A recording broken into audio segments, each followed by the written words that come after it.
Hi, everybody. This is Greg Bennick with the Numismatic portal. I've been doing a series of interviews with numismatists, collectors, and dealers from around the world.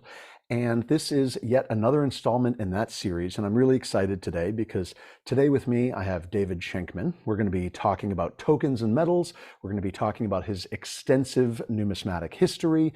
And I'm really excited for this interview. So, David, thank you so much for being here today. It's my pleasure.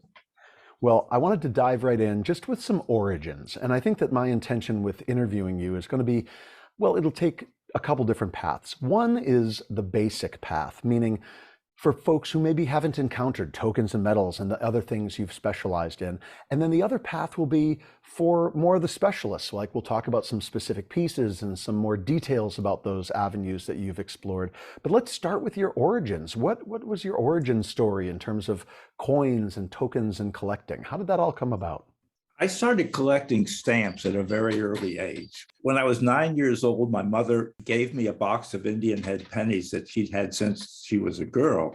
And immediately I liked them better than I did stamps. They were tangible items that could actually be spent. I never did. So I became interested in those. And then shortly after that, one of my aunts who lived in Colorado sent me a silver dollar, a Morgan dollar. That was really meaningful to me. So that was my introduction. And it wasn't long before I got one of the blue books and then a red book. I think my first red book was not until about 1955, but I started looking at them and started collecting. It's interesting. I actually started with a blue book and a red book as well. And for those unfamiliar with the blue book was wholesale pricing for coins in the United States. The red book, of course, was retail pricing. And I remember taking my blue book and going to see some coin dealers and sort of criticizing them as a 10-year-old, saying that their coins were overpriced because I was reading wholesale pricing out of the blue book rather than retail out of the red book. I don't know if you had a similar experience or if you were using yours a little more wisely than I was using mine. I just remembered that it gave me a guideline as to what potentially was out there. Ultimately, that's what the red book did, I think, for a lot of people, was just let people know what was there. And if there was a red book variety that was listed, it all of a sudden made that a valid coin to pursue and to attempt to collect. So when you started with coins, I'm assuming probably late 40s, early 50s, and you got these first pieces and that silver dollar. Then what happened to make tokens come about in your field of vision, as it were? Well, that was a lot later. By the time I was probably 15 years old, I was collecting fairly seriously coins. As a matter of fact, the man that lived across the street from me introduced me to antique cars, and I helped him build them and learned about them. But he was the manager of a bank, and he let me come up. And back then, you could look at bags of silver dollars if they had them. And when I was 15 years old, I found a 1903 O, which means very little to people today because a big hoard of them came out when the government released silver dollars. But it was very rare then. And I sold it for enough money to buy my first car. Wow. When I was 15. So I was buying coins rather seriously by the time I was out of high school. And when I was 17, I joined the Navy, much to the dismay of my parents who wanted me to go to Juilliard or someplace like that. I put all my coins in my dad's safe deposit box. And when I got out, I got them back out and they had gone up a lot. I had a lot of coins that had gone up. Things like I had rolls of 31S pennies uncirculated. I had some 55 double dies that I had bought for very little money back then. So I started selling coins part-time.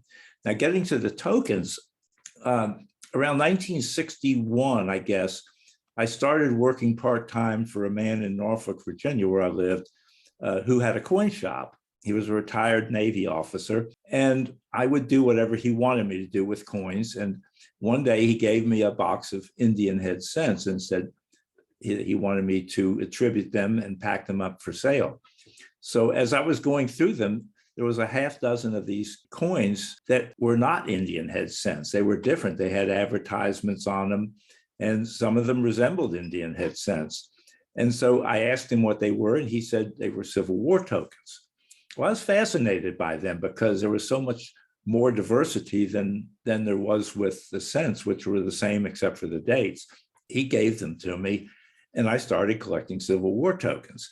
And I was a member of a couple of local coin clubs.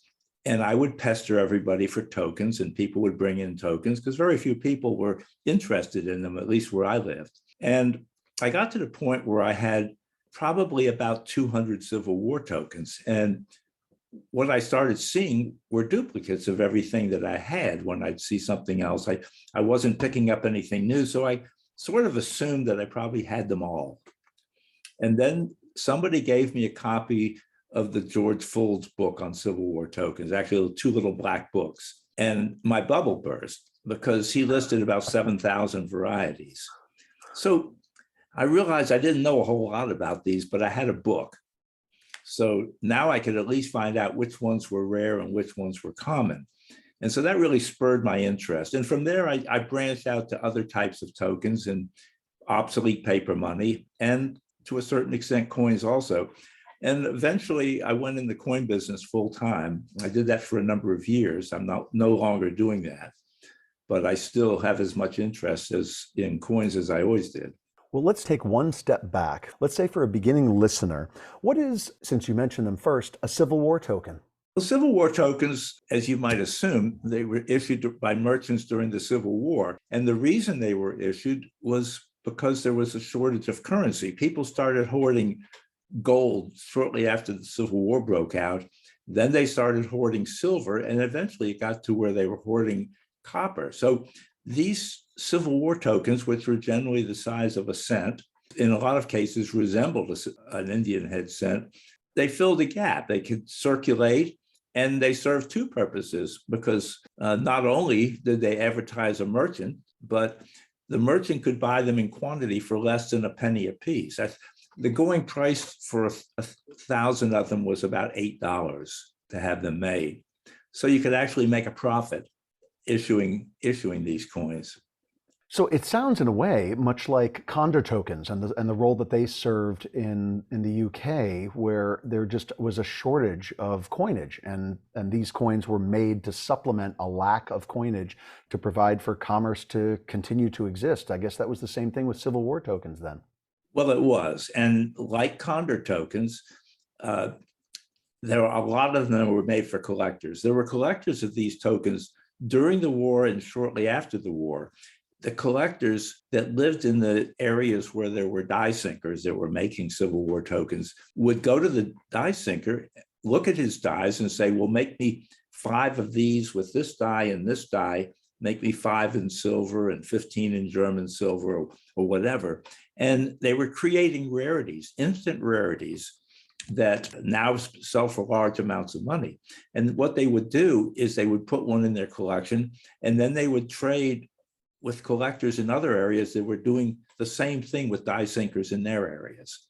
And so a good deal of the Civil War tokens are really not legitimate in the sense that they were never intended for use. And some of them were actually struck after the war. So they were struck almost as numismatic delicacies, the way that in the 1870s or so, there was a number of numismatic delicacies in terms of patterns made at the mint for collectors at their request and whatnot. These were things that were made both by the die sinkers themselves, but maybe at the request of collectors also, in order to create delicacies or rarities. Well, everybody likes a rarity. They were doing the same thing with Condor tokens in the 1790s because there were in fact, some of the Condor tokens advertised coin dealers. So basically, the coin dealers were using the opportunity that Condor tokens, for example, were existing to make rarities and striking those rarities as advertisements for the fact that they were selling those rarities. It's pretty convenient. Yeah. So taking a step even further back, of course, tokens and Civil War tokens and Condor tokens all fall under the token banner. Tell us about tokens. There are so many, and I know that my father was a token collector, and you've specialized in tokens. You've made mention of the merchant connection to tokens. Tell us what a token is. And I don't mean that as such a rudimentary question as to say a disc of metal, but when people think of tokens, they think maybe of just transportation tokens first and foremost. But tell us about what a token is and the purpose that they served in terms of commerce over the last few hundred years. Tokens served a lot of purposes over the years. As you mentioned, transportation. Merchants issued tokens extensively from the 19th century and the 20th century up until even modern times, although to a lesser extent. And these tokens were generally, one side would say the name of the merchant, might say Joe Blow's Saloon, Bluefield, West Virginia, and the other side would say good for 5 cents in trade, or good for a drink, or something of the sort. And they were circulated in various ways, and they weren't really intended to circulate the way Civil War tokens circulated. In some cases, the bartender would charge 25 cents for 2 drinks. So when you paid a quarter for 2 drinks, he would give you 1 drink and a token that was good for a drink. This way, he ensured future business. So that was another use for them. Some tokens were just strictly advertising. These are generally larger. We could spend the next hour talking about the uses of tokens, because there's lots of uses. I've compiled for many years a catalog that may never get printed, but I still compiled it, of sports schedule tokens. And these tokens are generally the size of a silver dollar, roughly. And one side advertises a merchant. The other side will have that year's schedule for the local football or baseball team. So the merchant would give these to customers who would be apt to keep them at least during the season that they showed the schedule of, and they served as a reminder of that merchant's business. So basically mechanisms of not just advertising, but of keeping business going. It seems quite obvious to say, but your allusion to the fact that there's a countless number of ways that tokens were used is fascinating, because it makes me think, how does one collect them? Meaning, it's very easy if putting together a date set, which is sort of a modern approach to coin collecting, and collecting by date certainly wasn't always a thing. And I guess my question is, how does one then collect tokens? It's very easy to collect if you're looking for a date set of Indian cents, but what do you do in terms of tokens? How do people approach collecting these things? Well, that's not an easy question to answer, but in general terms, I think most importantly, well, 2 things. One, buy books. It's not as simple as collecting coins, where a red book might get you by. You need books, and there's a lot of them. And they tend to be pricey because they're usually published in small quantities. But if you know what you're doing, they can make you a lot of money if you're buying for investment or for resale. And the other thing is join numismatic organizations. For instance, with tokens, the Token and Metal Society, which is a national nonprofit organization that's been in existence since 1961. I believe you're a recent member. I am, yeah, I am. And they publish a magazine 6 times a year, and occasionally supplement issues on specific topics.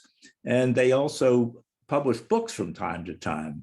So that is one way. There are other organizations that are more specialized. For instance, there's a Transportation Token Society that publishes a monthly newsletter, and they've been doing that since, I believe, 1948.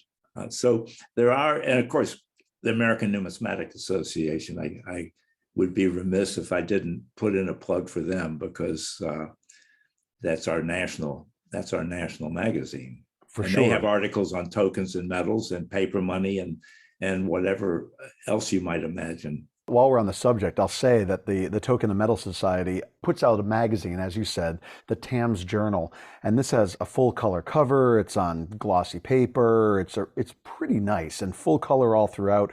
It's a really impressive magazine. I actually just got my first issue the other day, flipping through, seeing your article, and then there's just a wide variety of articles.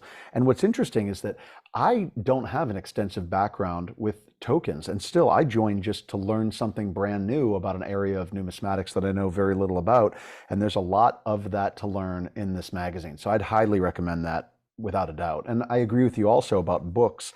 One thing I want to ask you about for sure is a really specific topic. I just bought a copy recently of your book, Virginia Tokens. That's about as specific as you're going to get. I mean, this book is, I'm looking at it here, is about 1.5 inches thick. It's got, I don't know, 100, 600 pages, and you could probably tell us more about it, but this is a really specific work.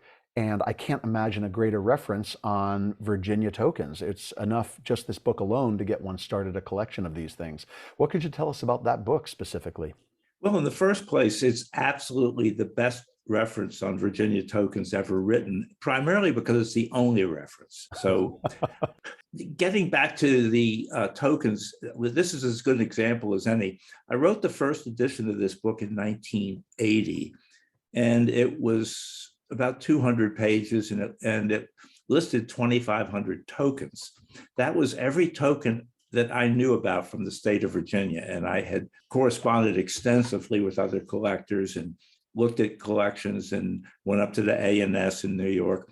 But this book that you just got, which was published by the Virginia Numismatic Association 4 or 5 years ago, I guess, lists 6,000 tokens, well over twice as many. So that's as many tokens that have come out since, not come out, that's a bad choice of words, but have been discovered since the first edition. One thing that people should remember about tokens is the fact that it's not as easy to understand as it is coins. For instance, if you collect Lincoln cents, you know exactly where you stand in the hobby. You need 7 dates to complete. You need this, you need that. With tokens, there's really no way of knowing when you're complete because you probably never are. So that can be a frustration, or it can be a satisfying thing because you can also find things that nobody else has ever found. The problem with it, if you want to collect, is you can't just go out and buy everything you want to buy. And a good example as any, I collect seriously a Virginia transportation tokens. I've got almost every one known to exist, except for one company that operated out of Suffolk, Virginia, and it was a bus company that operated during the 30s, I believe. They issued 4 tokens. They're very distinctive types of tokens. I bought 2 of them in probably the 1980s sometime, or around there. And since then, I've looked for the other 2. Last year, one of them came up at an auction. I was able to buy it for $400 roughly. I would have paid more. I would love to buy the last one, and I would pay more than $400 for it, but you can't just go out and buy it.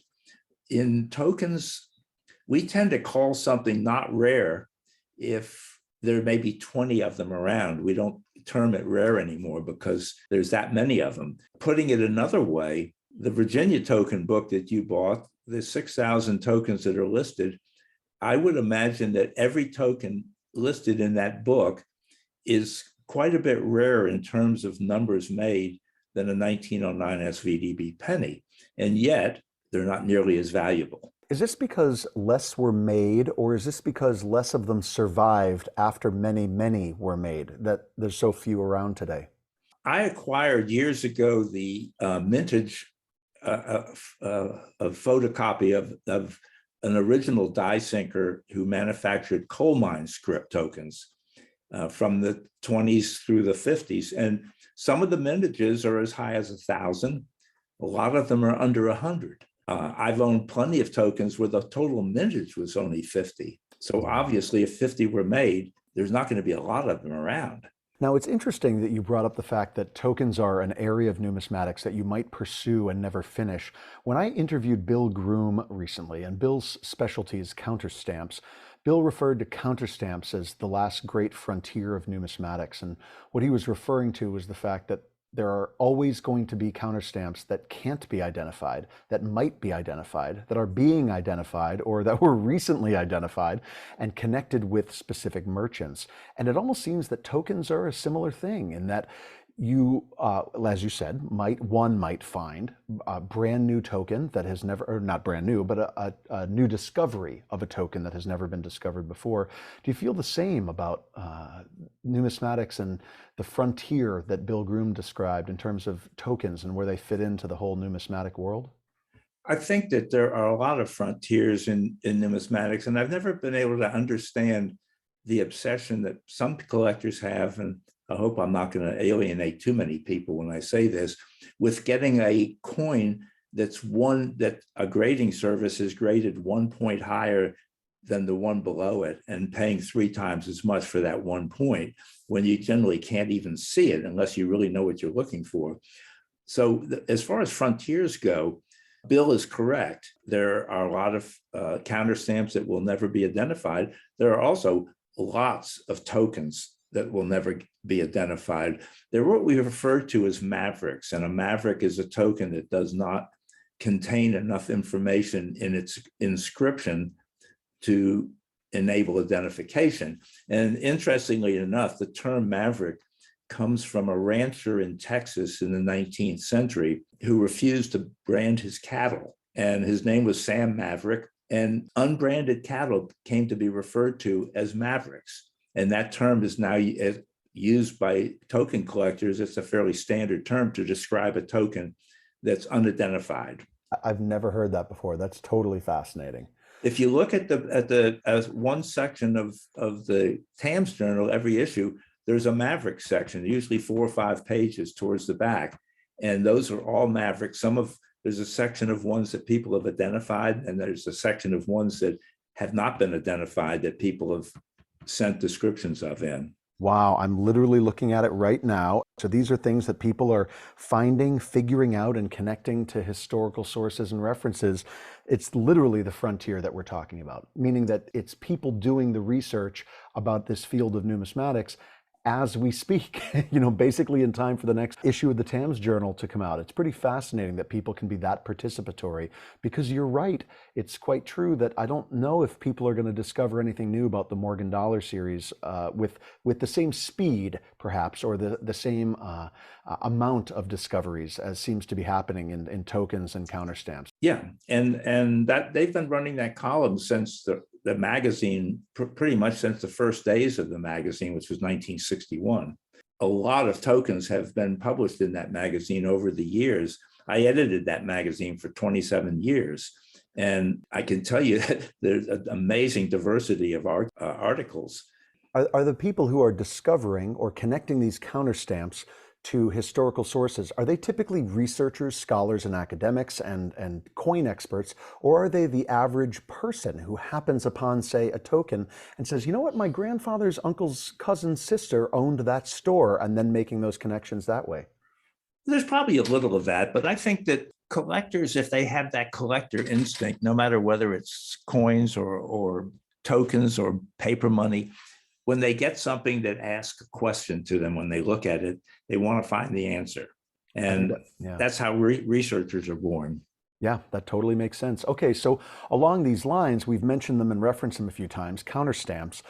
I've become fascinated by counterstamps in the last year or so, and I actually purchased 2 really cool ones from you recently. But I wanted to talk about counterstamps a bit and pose the same question to you as I did, just in case somebody didn't listen to the Bill Groom interview and they're just coming into this for the first time and they don't have a sense of what counterstamps were or are. Could you tell us a little bit about counterstamps, and then maybe we'll talk about some specific ones using the examples that I bought from you recently as examples for our conversation? Sure. Counterstamps, to make a counterstamp, you take a coin, whatever the coin is, the host coin we call it, and you stamp something on it with a punch. Now that can be somebody's initial, it can be a name, or in the case of the desirable ones, they're stamped with what we call a logo type punch, which would be a single punch that will have the whole inscription on it.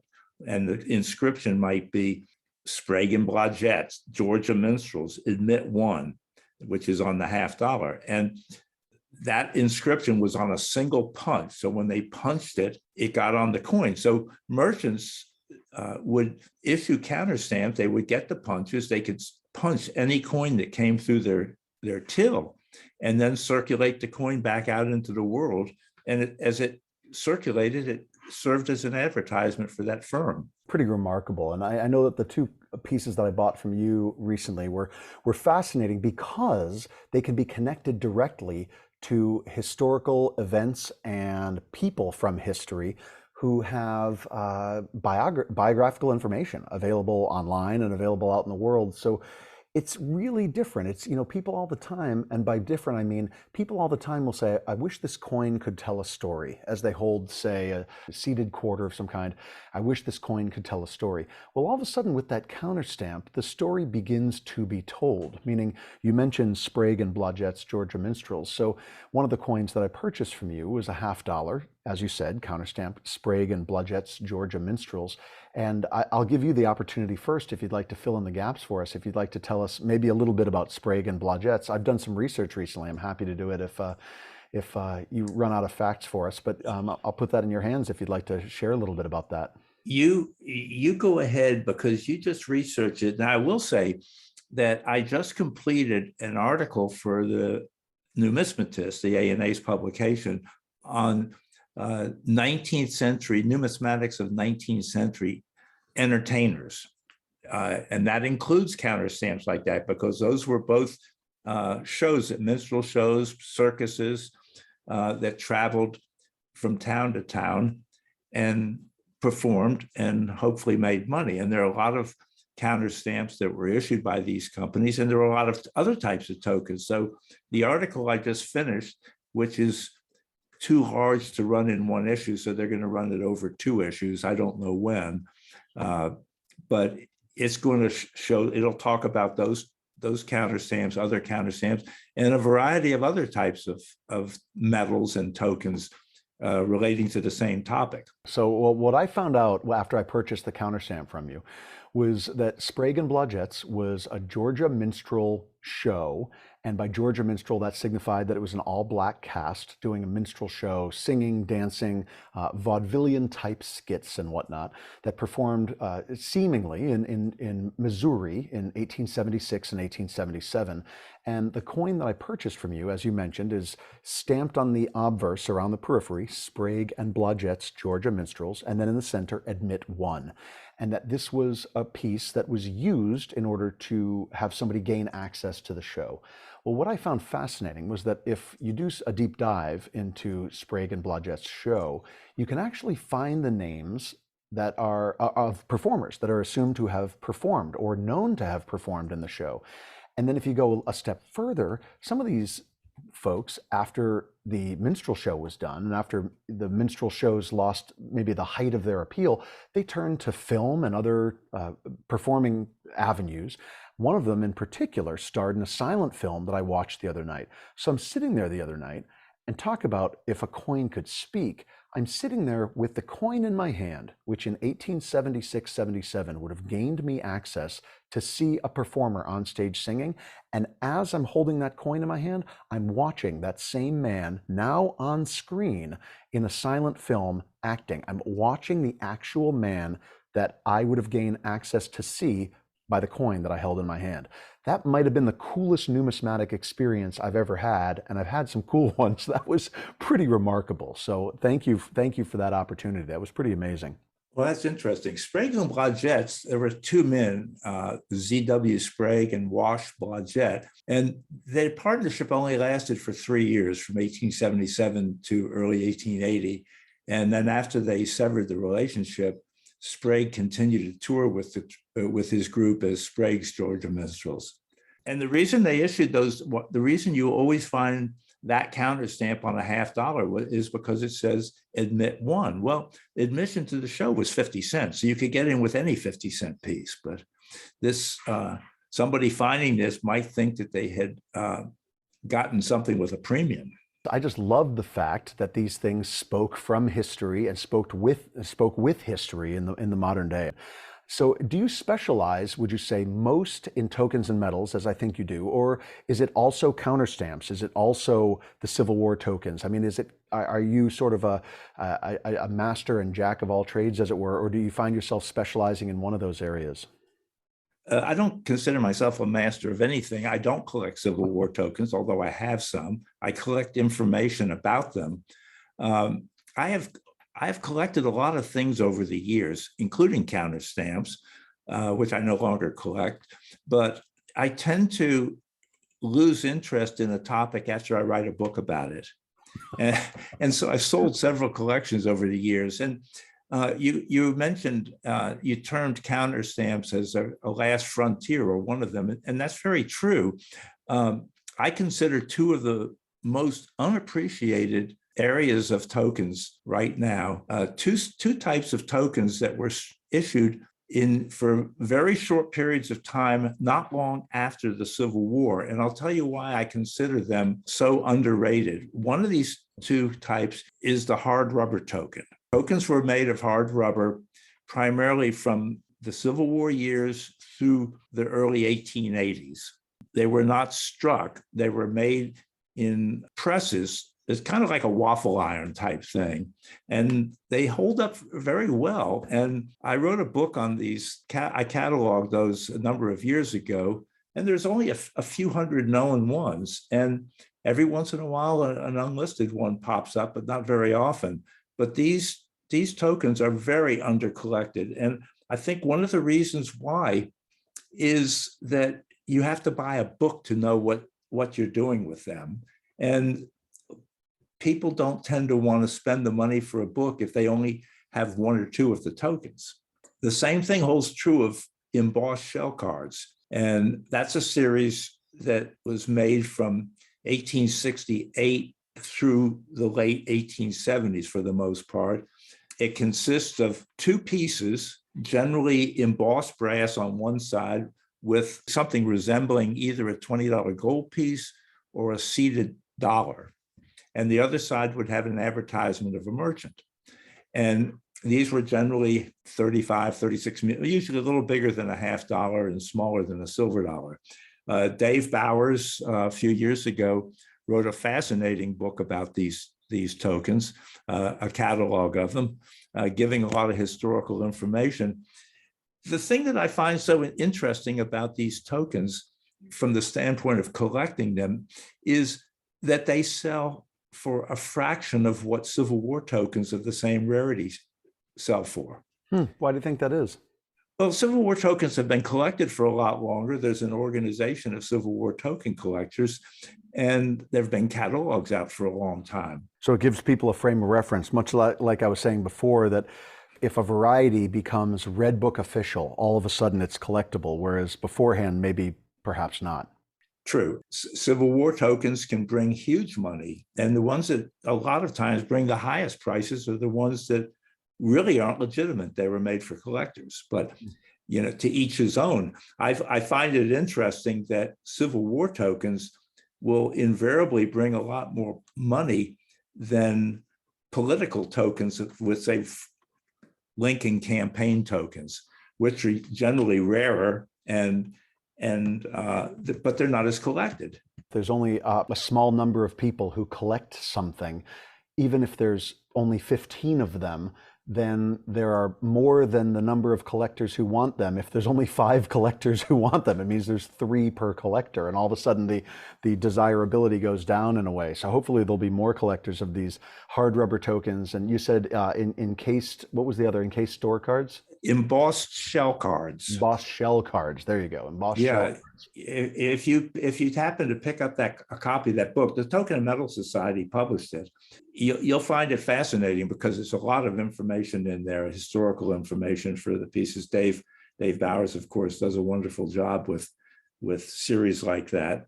A number of years ago, I published several books on tokens myself, and I published the hard rubber token book myself. I published it knowing that I was going to lose money with it because it was an expensive book and cost a lot to do, but I didn't care. I just wanted to do it.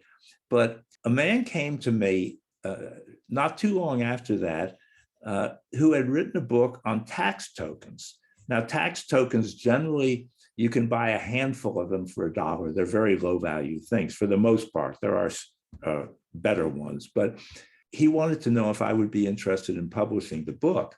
And I said, well, how big is it? He said, well, it's 400 pages. I was thinking, my God, this book is going to cost more than any tax token that's listed in it. I looked at the manuscript and he had done a really nice job with it. And so I published it along with Paul Cunningham, a token dealer, and we published it. And the interesting thing about the book was Paul had a relationship with a printer that we had 90 days to pay the bill, I believe. Mm-hmm. We had sold enough copies to pay the whole printing cost before the 90 days was up. Wow. And yet people don't buy books like the hard rubber book very easily, and the shell card book and others like it. And I think the difference is most collectors, even coin collectors, have a handful of tax tokens, and they'd like to know if they're good ones or bad ones.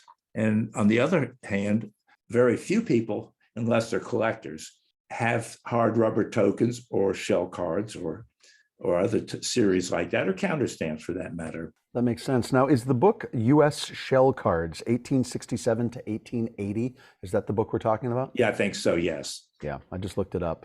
So that looks definitely interesting. I personally love buying books, even on things that I don't know anything about, just because it is always fun to pull something off the shelf and then learn about something brand new.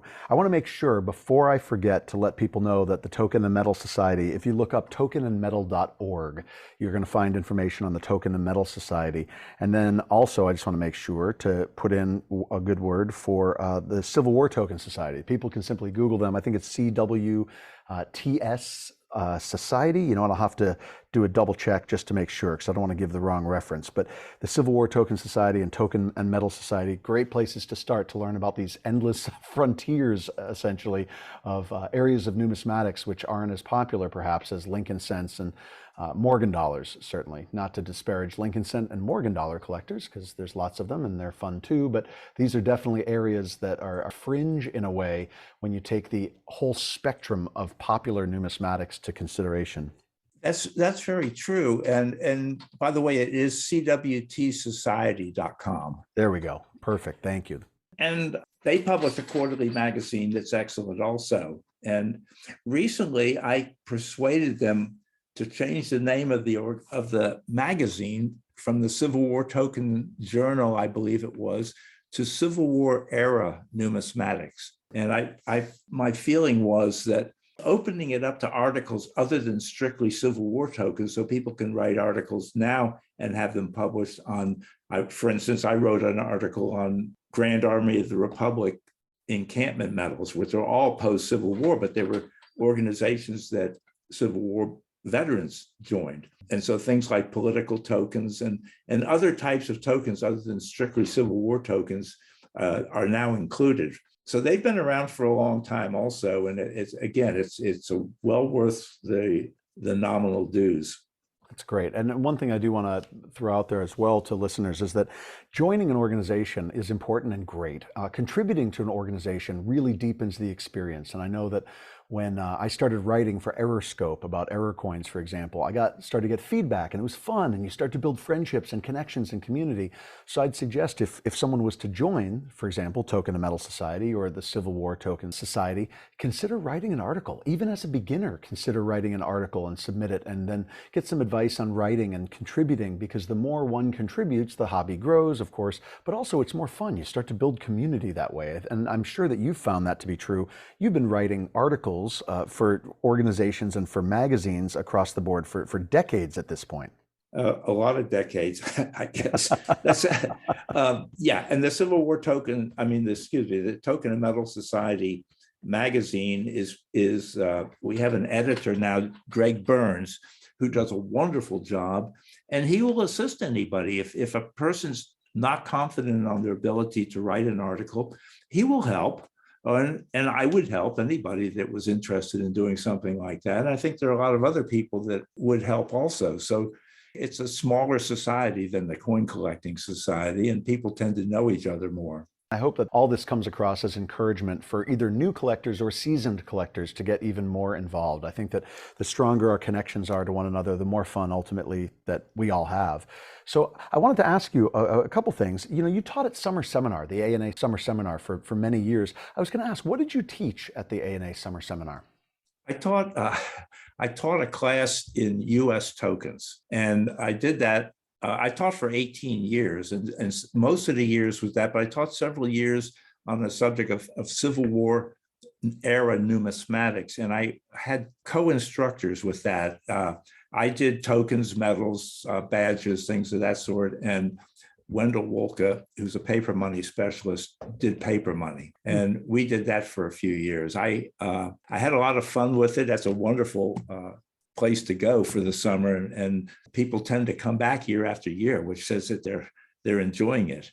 Whether you're collecting tokens, medals, or or literature, numismatic literature. There are courses in it every year. They still have it. I don't know if they have a token course or a Civil War course anymore, but they might. And if you get knowledgeable enough, you could teach one. They're always looking for knowledgeable instructors. I think that when you get involved with things like tokens and metals, you tend to find things to keep branching out to you. One thing leads into another. For instance, I started collecting coal mine tokens issued by the coal mines, scrip,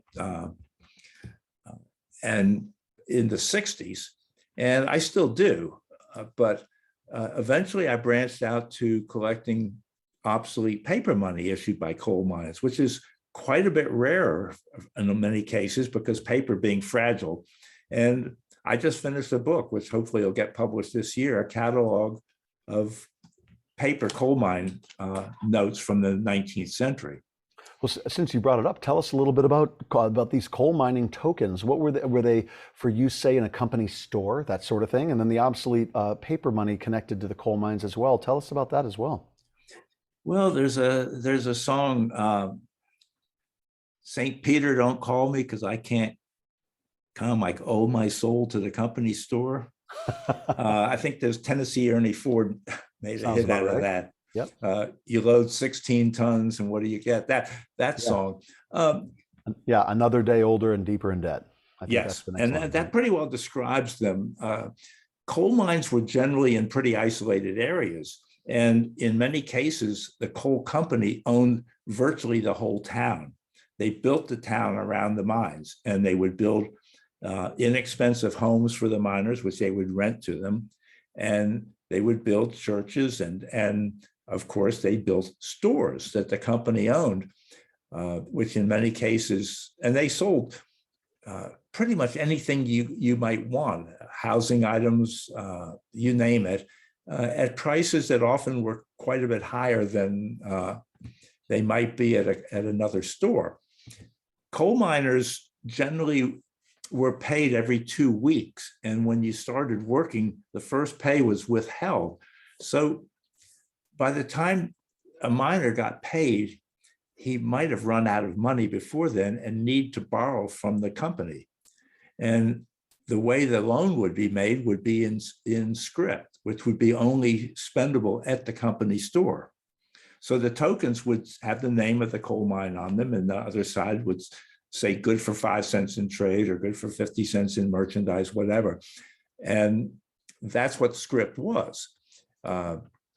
And you could redeem them on payday usually, but they weren't often redeemed because they would be spent. So it made bookkeeping simple also, because the person could sign a check or a draft, an IOU in effect, for the amount of money they borrowed, and then on payday, it would be deducted from his pay. I researched textile industries used them in the South extensively also, and it was used the same way. And I wrote an article a number of years ago about those and researched it, and I found that people sometimes never saw US money for years. They would literally, and as one textile worker expressed it, as well as I can remember, well, the store has everything we need, and our rent's taken out of our pay, so we really don't need money. Wow. So basically, the company would own not just the work time of the worker, but basically the life and commerce and everything of the worker. It would be this all-inclusive experience. I shouldn't even say all-inclusive. It makes it sound like working in a coal mine was a resort in the Bahamas, but it's more that it was all-consuming, in a sense, experience where the workers didn't need to do anything beyond the coal mine and its store and its world, essentially. That's pretty fascinating. I had no idea. Well, in the late 19th centuries and early first part of the 20th century, they couldn't do anything because these mines were generally in fairly isolated areas. The roads weren't good. Most of the miners couldn't afford to buy cars, so they had no alternative. They pretty much had to buy at the company store. Wow. There's been records of mines that have actually, in some cases, made more money with their stores than they did from the mines. Specifically coal mines, were gold mines or silver mines included as well out west? Yes, and not, to a much lesser extent. Hmm. To give you an idea of the scope of this, there's 2 volumes of the coal mine token catalog, and between the 2 volumes, I think there's probably well over 15,000 varieties. Oh my gosh. Listed. Now, bear in mind that some companies have issued 10, 15 different varieties and denominations, but still, that's a lot of tokens. Yeah, I mean, endless. And like you said, you're never going to be able to collect them all, essentially. You're going to be always on the search and maybe finding new things. But the idea of finding 15,000 is, there's probably very few people who would have the wherewithal, the luck, the fortune to be able to do that. Even if those 15,000 items were collectible, maybe there's only one of each. As you mentioned, some of these things might be quite rare. Some of them are very rare. So in terms of rarity, not necessarily connecting rarity with which might be your favorite, do you have favorite pieces that you've collected over the years out of all the tokens that have passed through your hands? And of course, your time writing for, Numismatic News and the Numismatist and all, are there any specific tokens that have fallen under your collection that are your standout favorites, ones that you can think of off the top of your head that were just the ones that you remember above all others? We'd have to do a separate interview for that. I think that my favorites change, and I think as much as anything, it depends on what I'm working on. If I'm working on an article or a book, or I tend to concentrate on them more, and maybe those are my favorite. As I say, I tend to lose interest in something when I'm done with it. I wrote a catalog of Civil War sutler tokens.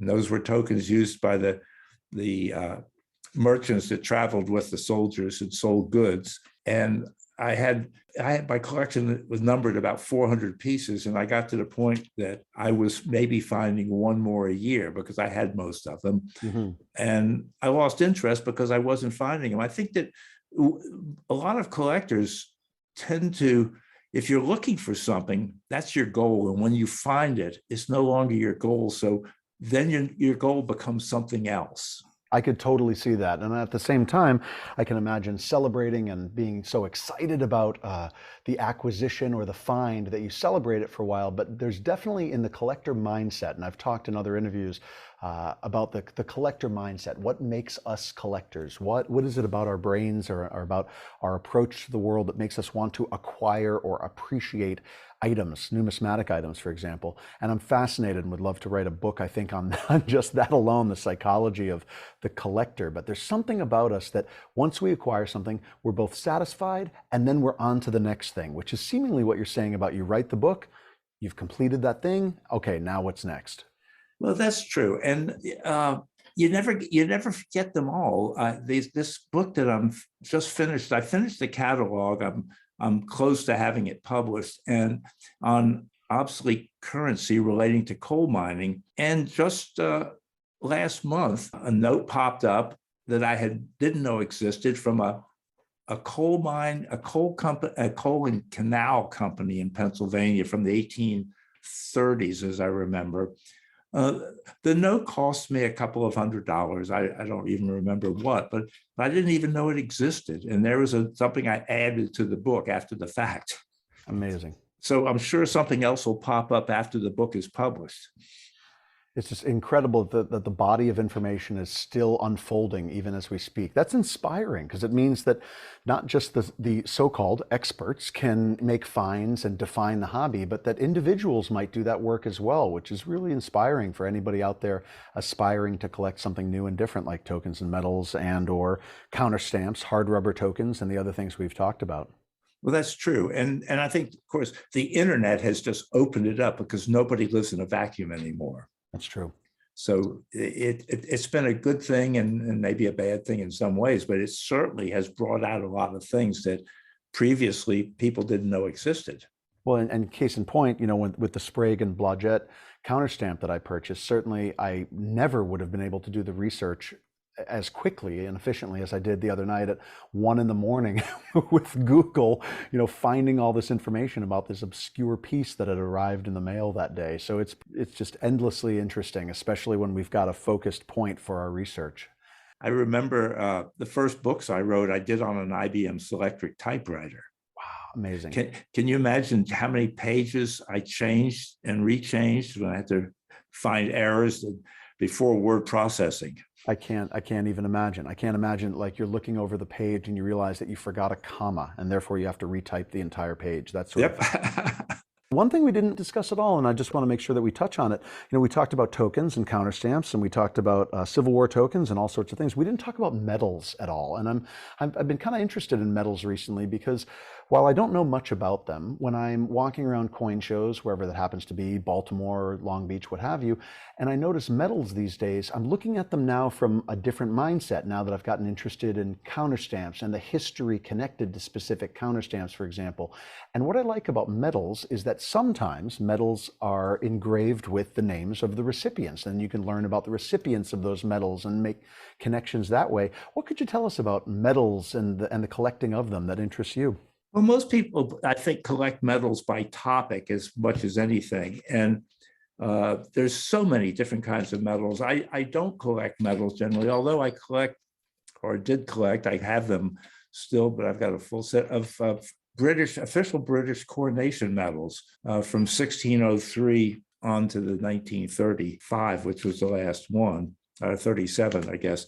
I collected them and I still have them, but I don't collect them anymore because I have them all. But that's a topic. I have on my desk, since you mentioned medals, I'm holding it in my hand, a medal that I just found, and it's a 2.5-inch brass medal, and it's issued from Buenos Aires, Argentina in 1928 to commemorate a visit of Herbert Hoover, who visited there in December of 1928. And this is it's a beautiful medal.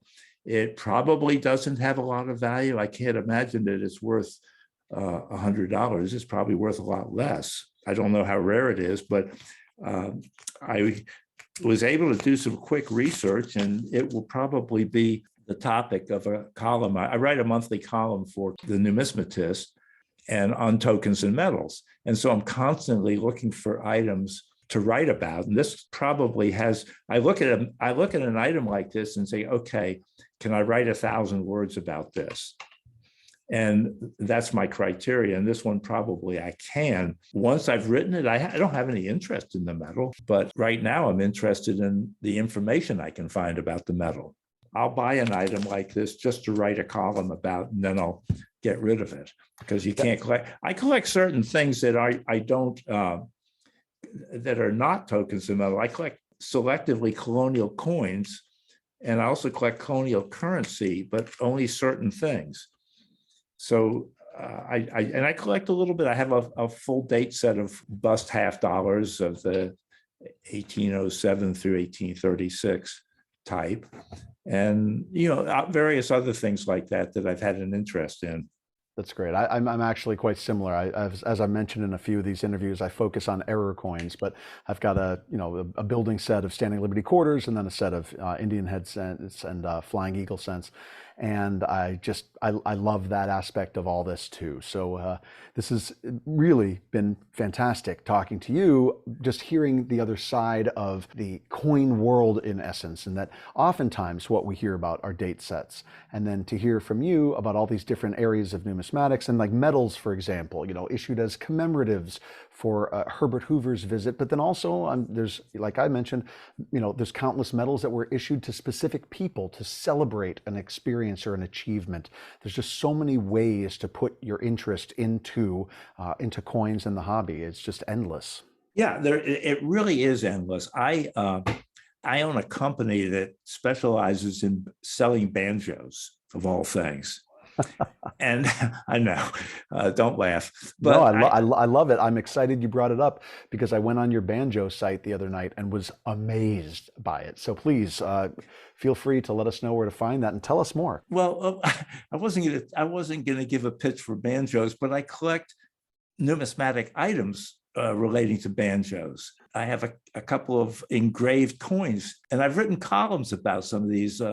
One, a lady banjo player, and it's on $50, as I remember. And I have other ones. I have even love tokens engraved with banjos. So, your collection can take so many twists and turns, and you never know where the next turn is going to be. And that's part of the fascination.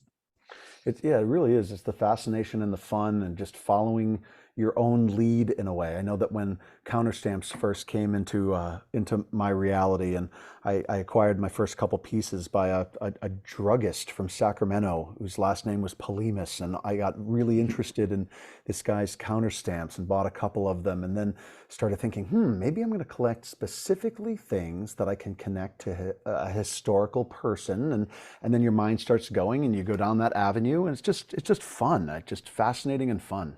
And you can make finds. You can still make finds. So your Polhemus counterstamp, mention of that reminds me of one I had on a $20 gold piece. Please tell us the story. It's going to make my day.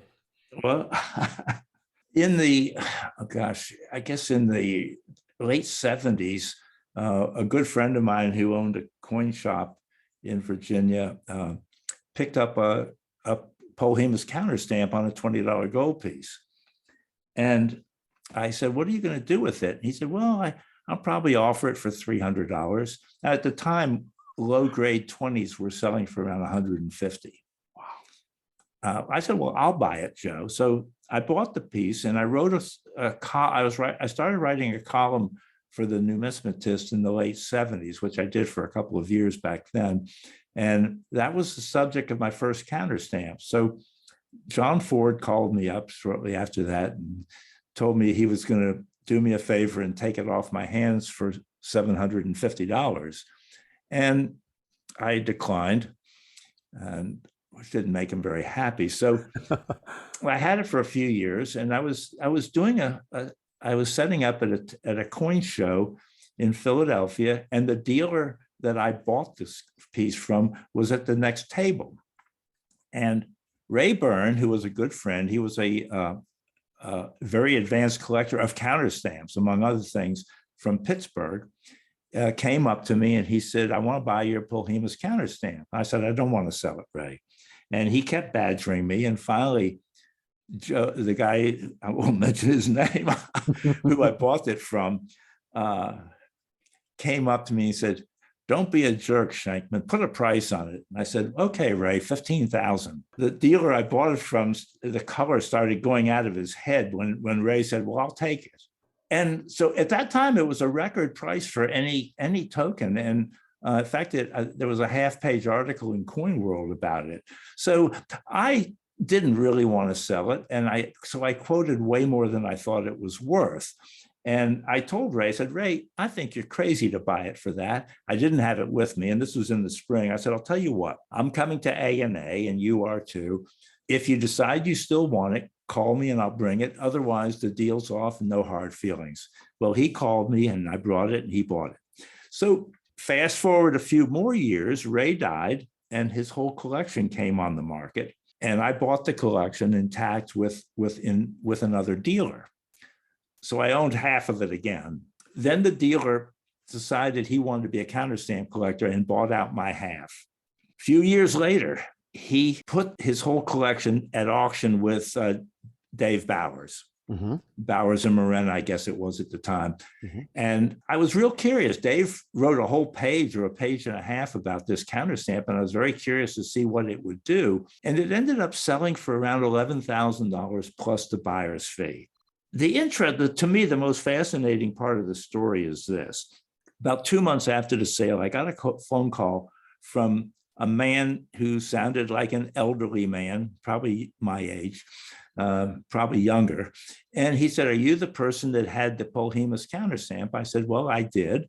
I said, why do you ask? He said, well, I was the person who bought it out of the auction. I said, oh, well, sensing a customer, and I had a couple of Polhemus counterstamps on silver coins. I said, are you interested in other Polhemus counterstamps? He said, no. I said, well, you interested in any other counterstamps? And he said, no. And I said, well, why did you buy this one? He said, I was so intrigued with the write-up in the catalog that I decided I'd like to own it. I said, well, how did you know what to pay? And he said, I had no idea. He said, I couldn't attend the sale, so I had a friend bid it for me. I told him not to go over $20,000. So here was a man that knew nothing about it, wasn't a collector, and yet he was willing to pay $20,000 based on the write-up. That's so great. That is so great. And by the way, since then, I think 3 or 4 more of these counterstamps have turned up, some of them on these treasure ships that have been dredged up.